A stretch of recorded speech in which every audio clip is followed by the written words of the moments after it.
Hello student, welcome to study of commerce. तो जैसा कि आपको पता ही है कि हम लोग स्टैटिक्स फॉर इकोनॉमिक्स वाली जो बुक है क्लास 11 की एनसीईआरटी की, उसको डिस्कस कर रहे हैं। ठीक है, तो उस पे मैं अभी तक आपको चैप्टर 4 डिस्कस कर चुकी हूँ और चैप्टर 5 में मैं अभी तक आपको ये बता चुकी हूँ कि मीन क्या होता है, ठीक है, मीडियन क्या होता है। और इस वीडियो में हम बात करेंगे कि हमारा मोड क्या होता है और मोड कितने तरह से हम कैलकुलेट करते हैं और क्वार्टाइल का मतलब क्या होता है। यानी इस वीडियो में आपका चैप्टर पूरा कंप्लीट हो जाएगा। इसके बाद नेक्स्ट वीडियो में हम चैप्टर 6 देखेंगे। ठीक है, तो अगर आप कॉमर्स के स्टूडेंट हो या फिर कॉमर्स के किसी भी एग्जाम की प्रिपरेशन कर रहे हो तो इस चैनल को सब्सक्राइब कर दीजिएगा। मैं आपकी ज़्यादा से ज़्यादा हेल्प करने की कोशिश करूंगी। ठीक है, और अगर आप मुझे टेलीग्राम, इंस्टाग्राम या फेसबुक पे फॉलो करना चाहते हैं तो डिस्क्रिप्शन बॉक्स में लिंक दिया हुआ है, आप मुझे फॉलो कर सकते हैं। ठीक है, तो चलिए आज का वीडियो स्टार्ट करते हैं। और अगर आपने पहले के वीडियोस नहीं देखे हैं तो उसको पहले देख लीजिएगा, फिर ये पार्ट देखने आइएगा, तो आपका कॉन्सेप्ट ज़्यादा अच्छे से क्लियर होगा। ठीक है, क्योंकि एक दूसरे से सारे वीडियोस लिंक होते हैं, तो आप अगर स्टार्टिंग से देखते हैं तभी आपके सारी चीज़ें क्लियर होती है, और अगर आप 20 से देखना स्टार्ट करते हैं तब आपको नहीं समझ में आता। ठीक है, तो चैप्टर को हमेशा स्टार्टिंग से देखना शुरू किया करिए। ठीक है, तो चलिए स्टार्ट करते हैं। तो आज इस वीडियो में सबसे पहले हम समझेंगे कि क्वार्टाइल्स क्या होते हैं। ठीक है, तो इसको समझने से पहले हम समझते हैं कि क्वार्टर का मतलब क्या होता है। ठीक है, आपने सुना भी होगा कि क्वार्टर की बात होती है। तो अगर हम बात करें तो हमारा एक साल में 12 महीने होते हैं, यानी 12 मंथ्स होते हैं। तो 12 मंथ्स के अगर हम क्वार्टर की बात करें तो हम उसको 4 से डिवाइड कर देते हैं। तो 12 को जब हम 4 से डिवाइड कर देते हैं तो क्या आता है, 3 आता है। यानी हमारे एक साल में 3 क्वार्टर्स होते हैं। ठीक है, सॉरी 3 मंथ्स के 4 क्वार्टर्स होते हैं। तो किसी भी चीज को जब हम 4 पार्ट्स में डिवाइड कर देते हैं तो वही क्या कहलाती है, क्वार्टर कहलाती है। ठीक है, तो उसी तरीके से क्वार्टाइल होता है। क्वार्टाइल में क्या होता है कि कोई भी चीज हम 4 पार्ट्स में डिवाइड कर देते हैं तो वही हमारा क्या कहलाता है, क्वार्टाइल कहलाता है। ठीक है, मीडियन में हम क्या करते थे, मीडियन में हम किसी भी डेटा को जो है 2 पार्ट में डिवाइड करते थे, 2 इक्वल पार्ट्स में। तो वही हमारा वो वैल्यू जो 2 इक्वल पार्ट्स में दोनों डेटा को डिवाइड करती थी, एक साइड हमारी लोअर वैल्यूज होती थी और एक साइड हमारी मीडियन से हायर वैल्यूज होती थी, तो वो क्या कहलाता था, हमारा मीडियन कहलाता था। ठीक है, उसी तरीके से क्वार्टाइल में क्या होता है कि हम किसी डेटा को 4 पार्ट्स में डिवाइड करते हैं। ठीक है, तो क्वार्टाइल हमारा मीडियन का भी हाफ होता है। हम कह सकते हैं कि क्वार्टाइल जो है वो मीडियन बाई 2 होता है, यानी मीडियन का भी हाफ होता है क्वार्टाइल, क्योंकि इसमें हम किसी डेटा को 4 पार्ट्स में डिवाइड कर रहे हैं, जबकि उसमें हम किसी डेटा को 2 पार्ट्स में डिवाइड करते थे। ठीक है, तो चलिए क्वार्टाइल का मतलब समझते हैं हम। Quartiles are the measures which divide the data into 4 equal parts. तो ये ऐसे मेजर्स होते हैं जो डेटा को 4 इक्वल पार्ट्स में डिवाइड करते हैं। ठीक है, each portion contains equal number of observation. जितने भी पोर्शन होते हैं वो इक्वल नंबर ऑफ ऑब्जर्वेशन को कंटेन करते हैं। ठीक है, देयर आर 3 क्वार्टाइल्स। हमारे 3 क्वार्टाइल्स होते हैं। First quartile denoted by Q1, और जो लोअर क्वार्टाइल होता है वो 25% होता है, अगर दूसरे का जो कि 75% होता है। ठीक है, of the items are greater than it. इसको हम सिंपल मतलब में समझते हैं।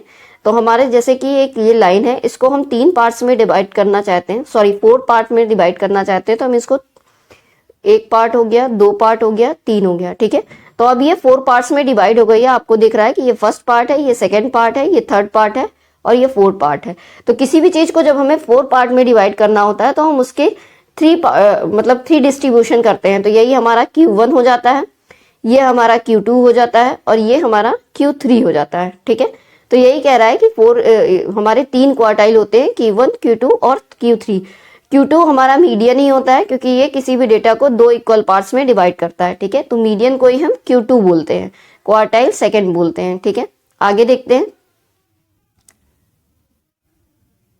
The second quartile denoted by Q2 और मीडियन। तो सेकेंड क्वार्टाइल जो Q2 होता है उसी को हम क्या बोलते हैं, मीडियन। और ये हमारे किसी भी डेटा को इक्वल पार्ट्स में डिवाइड करता है, यानी 50% में डिवाइड करता है। ठीक है, of the observation above it. The third quartile denoted by Q3, और जो थर्ड क्वार्टाइल होता है वो Q3 से डिवाइड किया जाता है, उसको हम अपर क्वार्टाइल बोलते हैं, और Q1 को हम लोअर क्वार्टाइल बोलते हैं। ठीक है, जो कि किसी वैल्यू को 75 और 25 के बीच में डिवाइड करता है। तो आगे देखते हैं। Thus Q1 and Q3 denoted the 2 limits within which central 50% of the data lies। तो जो Q1 और Q3 है वो Q2 के बीच में एक लिमिट सेट कर रहा है। ठीक है, जैसा कि इस फिगर में भी दिया हुआ है, values arranging in ascending order. हमने असेंडिंग ऑर्डर में वैल्यूज को अरेंज किया है। तो ये जो बीच वाला मीडियन है यही हमारा क्या है, Q2 है, और ये हमारा अपर क्वार्टाइल है Q3, और ये हमारा लोअर क्वार्टाइल है Q1, ठीक है। तो जो Q1 है वो 25:75 के रेशियो में, यानी ये डेटा को 1/3 में डिवाइड कर रहा है। उसी तरीके से ये जो अपर क्वार्टाइल है Q3 है, ये भी 1/3 में किसी लाइन को डिवाइड कर रहा है। लेकिन जो मीडियन है ये 1/2 में, यानी कि दो इक्वल पार्ट्स में डिवाइड कर रहा है किसी भी डेटा को, ठीक है। तो आई होप आपको Q1, Q2 और Q3 तीनों का मतलब समझ में आ गया होगा।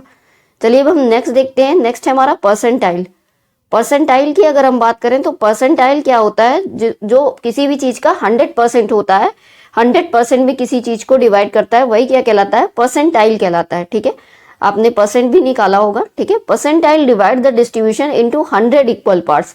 तो किसी भी डिस्ट्रीब्यूशन को 100 इक्वल पार्ट्स में डिवाइड करने के लिए हम उसका परसेंटाइल निकालते हैं, यानी उसका हम 99 पोजीशन तक डिनोट करते हैं, डिवाइड करते हैं, तब उसका 100 पार्ट निकलता है।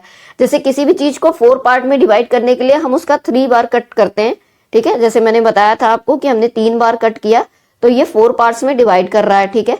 उसी तरीके से जब हमें 100 डिस्ट्रीब्यूशन करना है तो हम 99 टाइम्स उसके एक माइनस करके, यानी 99 टाइम्स उसको डिवाइड करते हैं, ठीक है। तो आई होप आपको परसेंटाइल का मतलब समझ में आ गया होगा। चलिए अब हम समझते हैं कि हम क्वार्टाइल को कैसे कैलकुलेट कर सकते हैं, ठीक है। The method for locating the quartile is same as that of the median. तो जैसे मीडियन का फॉर्मूला था वैसे ही हमारा क्वार्टाइल का भी फॉर्मूला होता है। In case of individual and discrete series, the value of Q1 and Q3 of an ordered series can be obtain by the following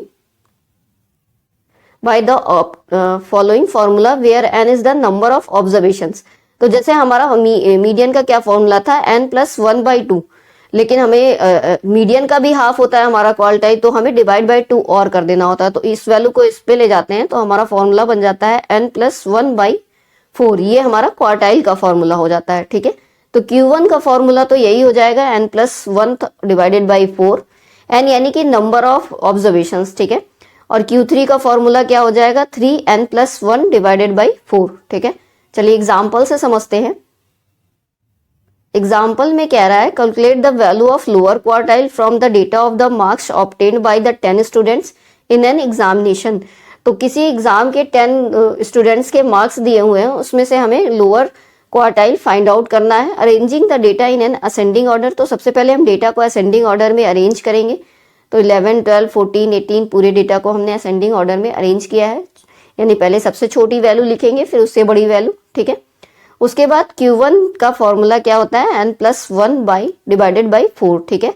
तो हमारी वैल्यूज कितनी है, 1, 2, 3, 4, 5, 6, 7, 8, 9, 10, यानी 10+1 डिवाइडेड बाई 4 हो जाएगा, ठीक है। 10+1 डिवाइडेड बाई 4 करेंगे तो हमारा आ रहा है 2.75, ठीक है। 2.75 आ रहा है, यानी कि हमारा सेकेंड आइटम और 0.075। तो सेकेंड आइटम हमारा क्या है, सेकेंड में अगर हम देखें तो हमारा 12 है, ठीक है। सेकेंड पोजीशन पे क्या है, 12, तो यानी 12 + 0.75।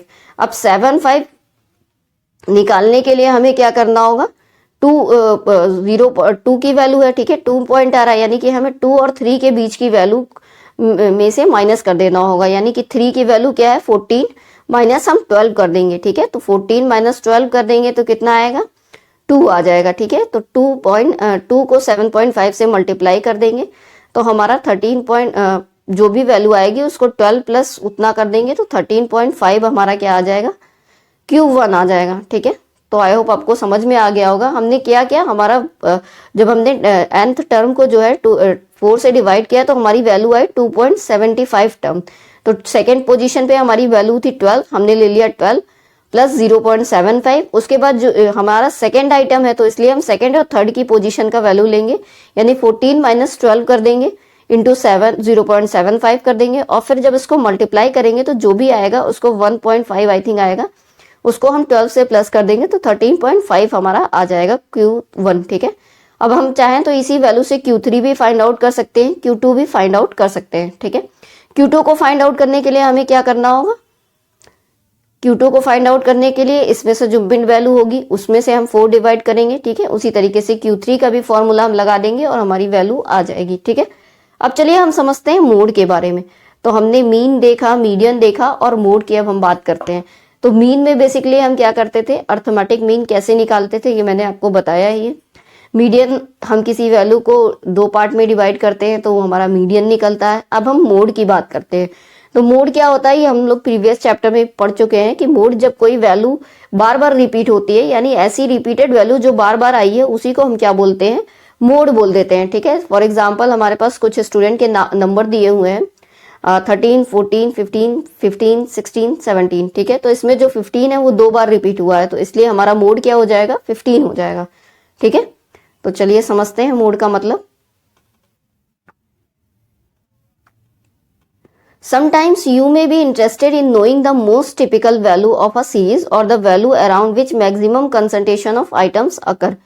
For example, a manufacturer would like to know the size of shoes that has maximum demand. तो कोई भी मैन्युफैक्चरर जानना चाहता है कि वो कौन सा शूज है, शूज का साइज है जिसकी डिमांड बहुत ज्यादा है। ठीक है, और style of the shirt that is more frequently demanded. Here mode is the most appropriate measure. तो मोड हमारा सबसे अप्रोप्रिएट मेजर होता है क्योंकि ये रिपीटेड वैल्यू को दिखाता है। The word mode has been derive from the French word. तो मोड वर्ड हमारा फ्रेंच वर्ड से डिराइव किया गया है, which signifies the most fashionable values of a distribution because it is repeated the highest number of times in the series.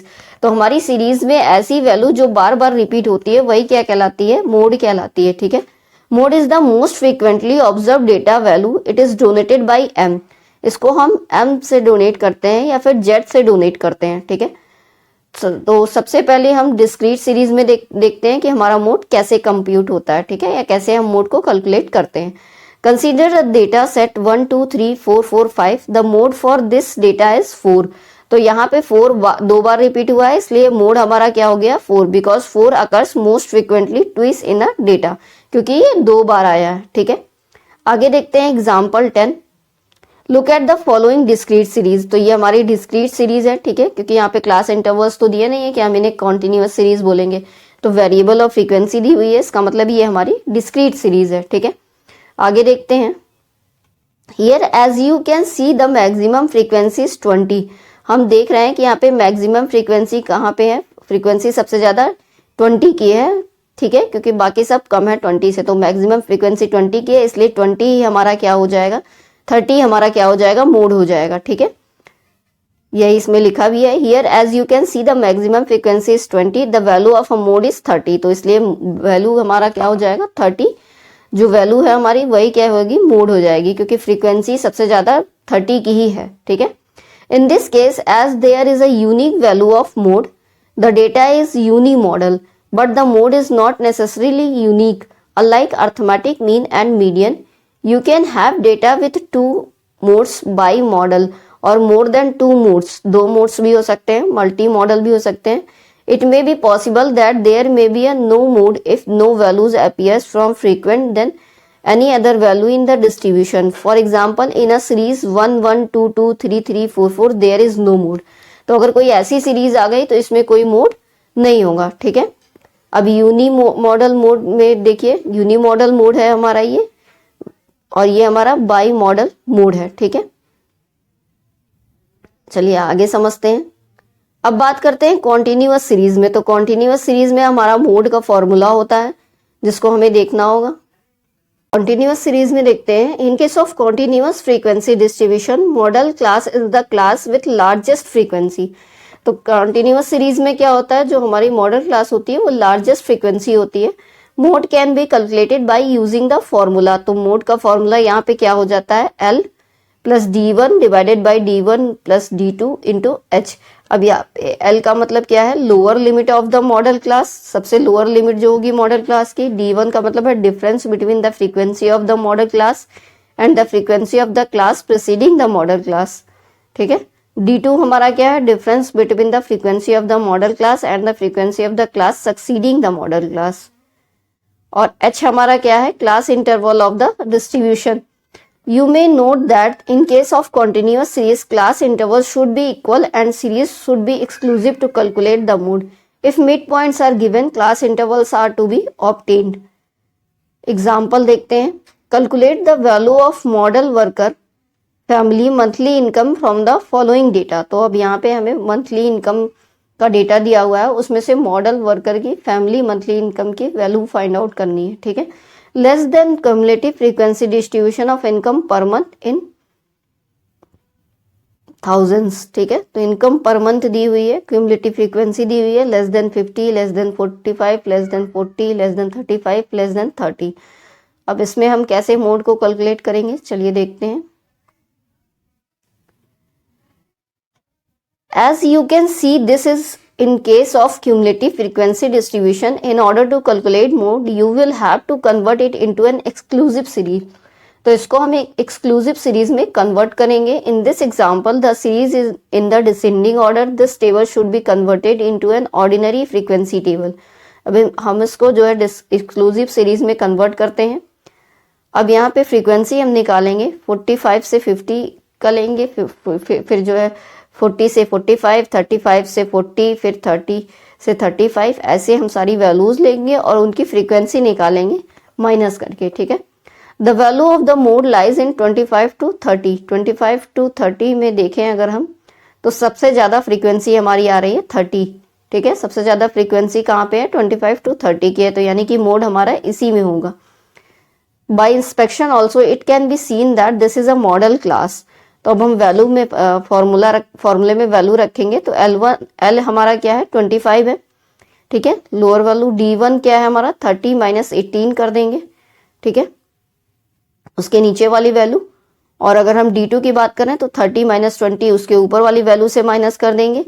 और अगर हम H की बात करें तो H हमारा क्या आ जाएगा 5 आ जाएगा, क्योंकि दोनों के बीच का डिफरेंस कितना है 5 का है, तो 5 आ जाएगा। अब हम फॉर्मूले में वैल्यू को पुट करते हैं, तो 25 plus 12 divided by 12 plus 10 into 5, तो हमारा ये आ रहा है 27.273। दस the model worker families monthly income is 27.273, ठीक है। तो ये हमारी मॉडल इनकम आ रही है, मंथली इनकम जो है मॉडल वर्कर्स की, ठीक है। तो इसको किया क्या गया है, इसको हमने इंक्लूसिव से एक्सक्लूसिव सीरीज में कन्वर्ट किया है। उसके बाद जो हाईएस्ट फ्रीक्वेंसी आई है वो 30 की है, जो कि 25 से 30 के बीच का है, तो इसमें से इसका डिफरेंस हमारा H हो जाएगा, ठीक है। उसके बाद जो है हमारा L क्या हो जाएगा 30 हो जाएगा, सॉरी 25 हो जाएगा L, क्योंकि हमारी 25 से 30 के बीच की है, तो लोअर हमारा L हो जाएगा। उसके बाद D1 क्या हो जाएगा 30 माइनस 18 और D2 हो जाएगा 30 माइनस 20, ठीक है। और फिर हम फॉर्मूले में वैल्यू को पुट कर देंगे और हमारा आंसर आ जाएगा।